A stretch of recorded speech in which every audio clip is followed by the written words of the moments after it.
Ladies and gentlemen, Good evening. Are you ready? Okay, here we go. You're listening to the Deal Room Podcast. Join us as we bring you the inside scoop on business sales and acquisitions. Get across trends in the area and hear the industry's best recount their real-life tips, traps, and experiences. Now, here's your host, Joanna Oakey.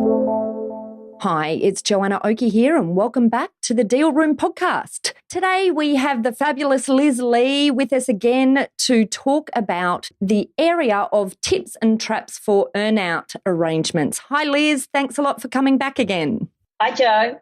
Thank you for having me. Great. All right. So, look, I guess this area of earnout arrangements is really topical in the sales and acquisition space because lots of buyers like to purchase on the basis of using an earnout as a way to either have deferred payment or some sort of protection for them in relation to the amount that they're paying. And sellers, on the other hand, feel often quite anxious about earnouts as a whole. Yes, and often I think purchasers will offer to buy a company or business using the earnout mechanism to offer more for business. Yeah. So it's an opportunity, isn't it? If sellers can get their head around it, then it can be an opportunity for them to potentially get a higher sale value and sometimes also open up the range of who might be sitting out there as a buyer that might be interested in their business. I guess that's the positives. But whilst there's positives, I guess there's also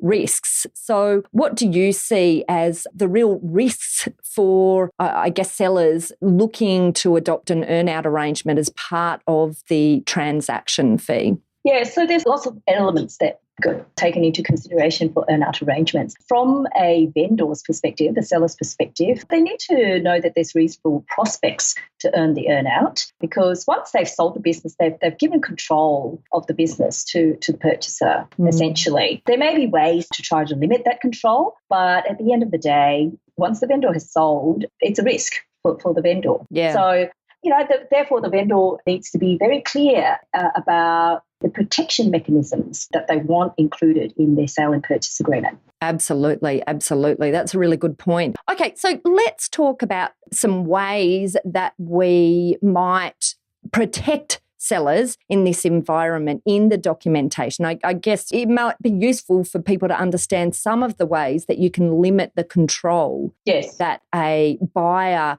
has. Yes, that's right. So there's operational controls. Who's going to be running the business? What parameters are they going to be running the business? Is there a business plan that they're going to go with? Can the purchaser sort of radically change the strategy of the existing business? So you've got these sort of overarching structural type operational controls that the vendor might want to impose on the business going forward. There's also the issue of financial contribution. Will there be sufficient resources and working capital provided by the purchaser for the business to realise its potential? So those two elements are really important.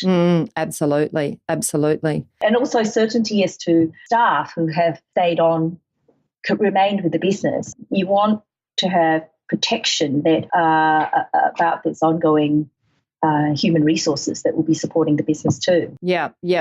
Nothing like the key staff not getting the raise that they are expecting the next year and then racing off and then suddenly your whole prospect of getting your earnout diminishes with that staff member that runs off. So I guess also there's this whole concept of credit risk exposure. Can the new entity pay? And indeed, how is it that you force payment? So that's something that is always important to work through as well. Yes, absolutely.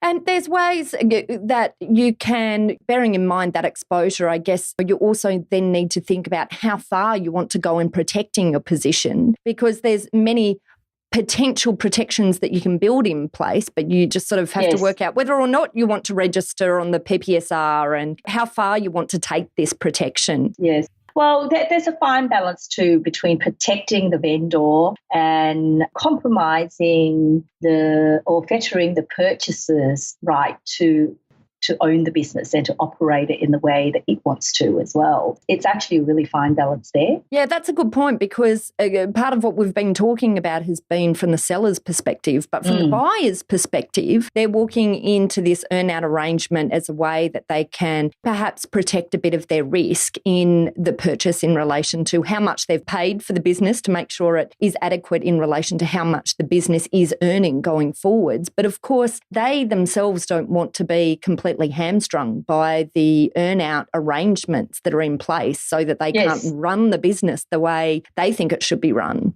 Yes, that's correct. Because whilst, the purchaser might offer to purchase a business on that basis, at the same time, purchasers got to be careful as to these issues that the vendor or their solicitors might raise that hamstring them in relation to how they own the business. Absolutely.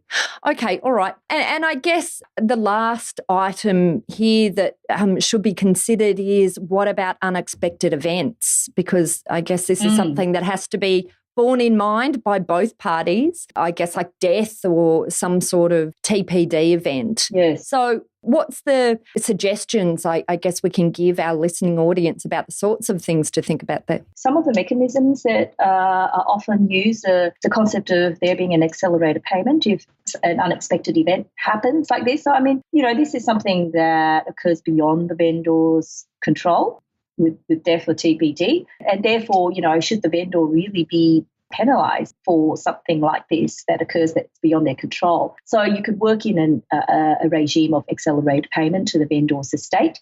It's unfortunate for the purchaser, and therefore, there might be ways in which to hedge that risk, such as insurance policies and so forth. So that's ways to deal with this type of risk.